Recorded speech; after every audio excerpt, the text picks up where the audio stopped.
ಈಗಲೇ ಚಂದಾದಾರರಾಗಿ ನಿಮ್ಮ ನೆಚ್ಚಿನ ಶೋಗಳನ್ನು ನೋಡಿ. ಜಗನ್ನಾಥ್ ಅಂಕಲ್ ನನ್ನ ಶರತ್ ಜಾತಕ ತೋರ್ಸಕ್ಕೆ ಅಂತ ತಗೊಂಡು ಹೋಗಿದ್ದಾರೆ. ಎಲ್ಲಿ ಜಾತಕ ಮ್ಯಾಚ್ ಏನಾದರೂ ಆಗಲ್ವೇನೋ ಅಂತ ಟೆನ್ಷನ್ ಆಗ್ತಾ ಇದೆ ನನಗೆ. ಇಲ್ಲ ಮಾಯಾ, ನೀನು ಶರತ್ತು ತುಂಬಾ ಚೆನ್ನಾಗಿ ಮ್ಯಾಚ್ ಆಗ್ತೀರಾ. ಇನ್ ಜಾತಕ ಮ್ಯಾಚ್ ಆಗಲ್ವಾ? ಇನ್ ಕೇಸ್ ಜಾತಕ ಮ್ಯಾಚ್ ಆಗಿಲ್ಲ ಅಂದ್ರೆ ಮದುವೆನೇ ಬೇಡ ಅಂತ ಹೇಳ್ಬಿಟ್ರೆ? ಅಯ್ಯೋ, ಏನು ಅಂತ ಮಾತಾಡ್ತಿದ್ಯಾ ಮಾಯಾ? ಮದ್ವೆ ಕ್ಯಾನ್ಸಲ್ ಆಗೋದಕ್ಕೆ ಚಾನ್ಸೇ ಇಲ್ಲ. ನೀನು ಶರತ್ಗೆ ಪರ್ಫೆಕ್ಟ್ ಮ್ಯಾಚ್ ಅಂತ ಅವ್ರಿಗೂ ಗೊತ್ತಿದೆ. ಆದ್ರೂ ಒಂದ್ಸರಿ ಜಾತಕ ತೋರಿಸ್ತೀನಿ ಅಂತಾರೆ, ತೋರಿಸ್ಲಿ ಬಿಡು. ನಿಮ್ಗೆ ನನ್ನ ಟೆನ್ಷನೇ ಅರ್ಥ ಆಗ್ತಿಲ್ಲ. ಪ್ರತಿ ಸಲ ನನ್ನ ಶರತ್ನ ಮದುವೆ ಆಗ್ಬೇಕು ಅಂತ ಅನ್ಕೊಂಡಾಗ ಏನೋ ಒಂದು ಸಮಸ್ಯೆ ಬರುತ್ತೆ. ಇವಾಗ ಈ ಹೊಸ ಟೆನ್ಷನ್ ಶುರುವಾಗಿದೆ. ಅಲ್ಲ, ಅಂಕಲಿ ಜಾತಕನೆಲ್ಲ ತುಂಬಾ ಜಾಸ್ತಿ ನಂಬ್ತಾರೆ ಅಂತ ಅನ್ಸುತ್ತೆ. ನಂಬ್ಲಿ ಬಿಡು ಮಾಯಾ. ಅಣ್ಣ ಇದನ್ನೆಲ್ಲ ತುಂಬಾ ನಂಬ್ತಾನೆ ಅಂತಂದ್ರೆ ತಗೊಂಡೋಗ್ ತೋರಿಸ್ಲಿ. ಆಗ ಪುರೋಹಿತರು ಈ ಜಾತಕ ತುಂಬಾ ಚೆನ್ನಾಗಿ ಪರ್ಫೆಕ್ಟ್ ಆಗಿ ಮ್ಯಾಚ್ ಆಗತ್ತೆ ಅಂತ ಹೇಳಿದ್ರೆ ಅಣ್ಣನೇ ಮುಂದೆ ನಿಂತ್ಕೊಂಡು ಧಾಮ್ ಧಾಮ್ ಅಂತ ಮದುವೆ ಮಾಡಿ ಮುಗಿಸ್ಬಿಡ್ತಾನೆ. ಓ ಮಾಯಾ, ನೋಡು, ನೀನು ತುಂಬಾ ಯೋಚನೆ ಮಾಡಕ್ ಹೋಗ್ಬೇಡ. ಇನ್ನೇನು ಎಂಗೇಜ್ಮೆಂಟ್ ಡೇಟ್ಸ್ ಹತ್ರ ಬರ್ತಾ ಇದೆ, ಅದ್ರ ಕಡೆ ಗಮನ ಕೊಡು.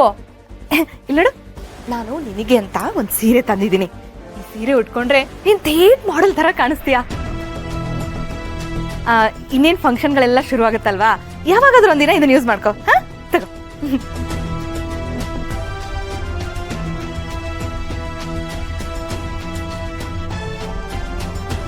ಚೆನ್ನಾಗಿದ್ಯಾ?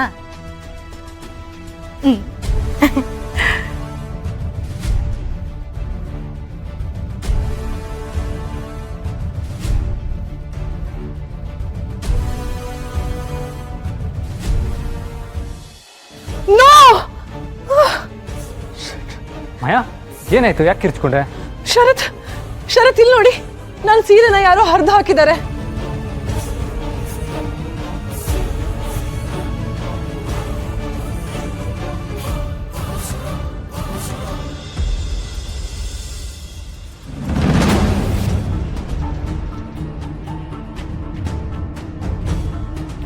ಹಿತಾ, ನನ್ನ ಸೀರೆನ ಹರಿದು ಹಾಕಿದ್ ನೀನಾ? ನಿಜ ಹೇಳು. ಮಾಯಾ, ಮಗು ಹತ್ರ ಯಾರಾದ್ರೂ ಹಾಗೆ ಮಾತಾಡ್ತಾರ? ಸ್ವಲ್ಪ ಸಾಫ್ಟಾಗಿ ಕೇಳ್ಬೇಕು ತಾನೆ. ಹಿತಪುಟ, ಮಾಯಾ ಸೀರೆನ ನೀನ್ ಹರಿದಾಕ್ತೀಯ?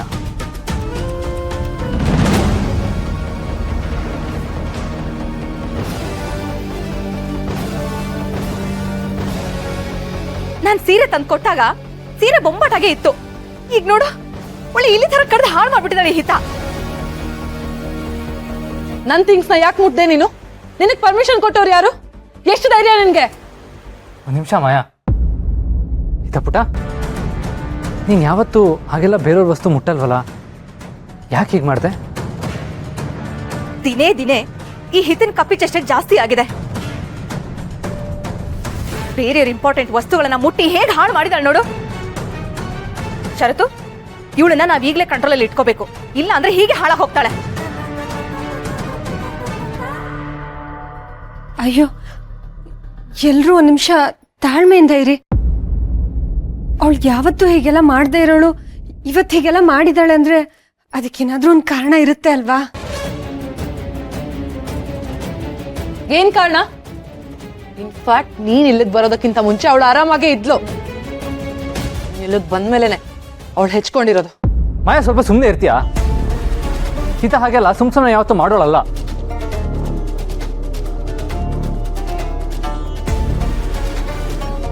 ದುರ್ಗಾ, ಏನಾಯ್ತು ಅಂತ ವಿಚಾರಿಸು.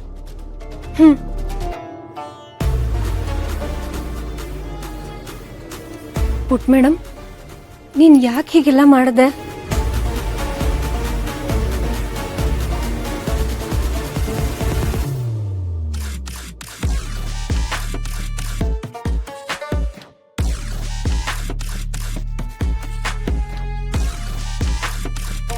ಆ ಫೋಟೋಗೋಸ್ಕರನಾ?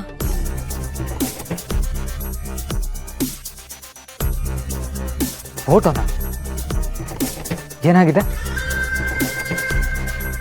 ಬಾಸು, ಅದು ಅಂಬಿಕಾ ಅವ್ರ ವಸ್ತುನೆಲ್ಲ ಮನೆಯಿಂದ ಆಚೆ ಹಾಕೋದು ಅಂತ ನಿರ್ಧಾರ ಆಯ್ತಲ್ಲ, ಆಗ ಮಾಯಾ ಮೇಡಮು ಪುಟ್ ಮೇಡಮ್ ರೂಮಿಗೆ ಬಂದು ಅಂಬಿಕವ್ರ ಫೋಟೋ ತಗೊಂಡ್ರು. ಪುಟ್ ಮೇಡಮ್ಗೆ ಅದನ್ನ ಕೊಡಕ್ ಇಷ್ಟ ಇರಲಿಲ್ಲ.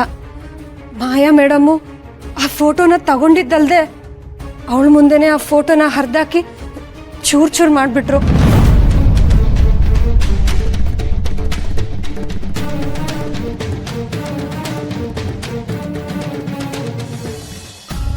ಇನ್ಫ್ಯಾಕ್ಟ್ ಅಂಬಿಕಾ ಮತ್ತೆ ಶರತ್ ಜಾತಕನೂ ನಾವು ತೋರಿಸಿರ್ಲಿಲ್ಲ ಅಲ್ವಾ? ಹೌದು, ಅದಕ್ಕೆ ಏನಾಯ್ತು ನೋಡು. ಅಂಬಿಕಾ ಅಲ್ಪಾಯುಷಿ ಅಂತ ನಮಗೆ ಗೊತ್ತಾಗಲೇ ಇಲ್ಲ. ಅವಳನ್ನು ಕಳ್ಕೊಂಡು ಶರತ್ತು ತುಂಬ ಸಂಕಟ ಪಡ್ತಾ ಇದ್ದಾನೆ. ಶರತ್ ವಿಷಯದಲ್ಲಿ ಮತ್ತೆ ರಿಸ್ಕ್ ತಗೊಳ್ಳೋದಕ್ಕೆ ನನಗೆ ಇಷ್ಟ ಇಲ್ಲ ಮಾಡಬೇಕು.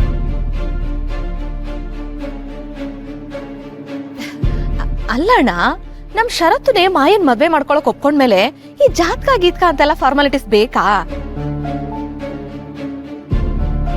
ಅಲ್ಲ, ಜಾತಕ ಹೊಂದಾಣಿಕೆ ಆಗೋದಕ್ಕಿಂತ ಮನಸ್ಸುಗಳು ಹೊಂದಾಣಿಕೆ ಆಗ್ಬೇಕು ಅಲ್ವಣ್ಣ?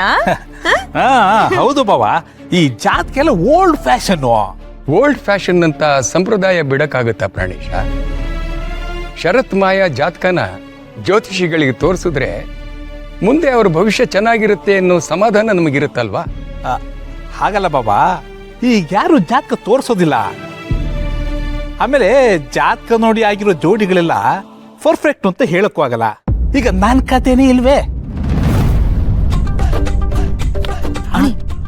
ಏನ್ ಮಾತಾಡ್ತಿದ್ದೀರಾ? ಅದು ಏನಿಲ್ಲ, ತಮಾಷೆ ಮಾಡಿದೆ ಅಷ್ಟೇ, ತಮಾಷೆ.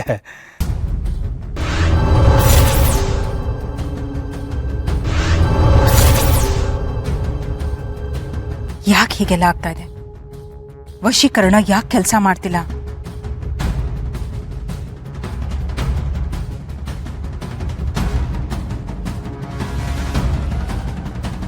ಯಾಕೆ ಹಾಗೆ ನಿಂತ್ಬಿಟ್ಟೆ ಮಾಯಾ? ಹೋಗಿ ಜಾತಕ ತಗೊಂಬಾ. ಅಂಕಲ್,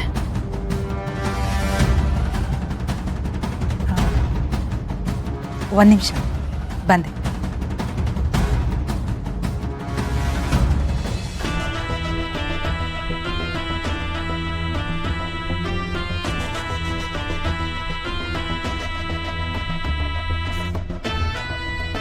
ಮ್ಯಾಮ್, ಅಂಕಲ್ ಇದ್ದಕ್ಕಿದ್ದ ಹಾಗೆ ಜಾತಕ ಯಾಕೆ ಕೇಳಿದ್ರು? ಗೊತ್ತಿಲ್ಲ ಮಾಯಾ, ಆದ್ರೆ ನಿಮ್ಮ ಅಂಕಲ್ಲು ಜಾತಕನೆಲ್ಲ ತುಂಬಾ ನಂಬ್ತಾರೆ. ಅಲ್ಲ, ಇಷ್ಟು ದಿನ ಇಲ್ದೇ ಇರೋದು ಇವಾಗ ಯಾಕೆ ಅಂತ. ನಿಮ್ಮ ಎಂಗೇಜ್ಮೆಂಟ್ ಹತ್ರ ಬರ್ತಾ ಇದೆಯಲ್ಲ ಮಾಯಾ, ನಿಜ ಹೇಳಬೇಕು ಅಂದ್ರೆ ಶರತ್ ಮದ್ವೆ ಟೈಮ್ನಲ್ಲಿ ಶರತ್ತು ಮತ್ತೆ ಅಂಬಿಕನ್ ಜಾತಕನ ತೋರಿಸ್ಬೇಕು ಅಂತ ತುಂಬಾ ಅಂದ್ಕೊಂಡಿದ್ರು. ಆದ್ರೆ ಶರತ್ ಅಂಬಿಕನ ಪ್ರಾಣಕ್ಕಿಂತ ಹೆಚ್ಚಾಗಿ ಪ್ರೀತಿಸ್ತಾ ಇದ್ದಿದ್ರಿಂದ ಈ ಜಾತಕದ ವಿಚಾರದಲ್ಲಿ ಅವನ್ನ ಒತ್ತಾಯ ಮಾಡೋದಕ್ಕೆ ಅವ್ರು ಹೋಗಿರ್ಲಿಲ್ಲ. ಅಲ್ಲ, ಈಗ್ಲೂ ಹಾಗೆ ಮಾಡ್ಬೋದಲ್ವಾ? ಈಗ ಸಂದರ್ಭ ಬದಲಾಗಿದೆಯಲ್ಲ ಮಾಯಾ. ಶರತ್ತು ಇಷ್ಟಪಟ್ಟು ಮದ್ವೆ ಆಗ್ತಿರೋದಲ್ಲ ಇದು ಅಂತ ನಿನಗೂ ಚೆನ್ನಾಗಿ ಗೊತ್ತು.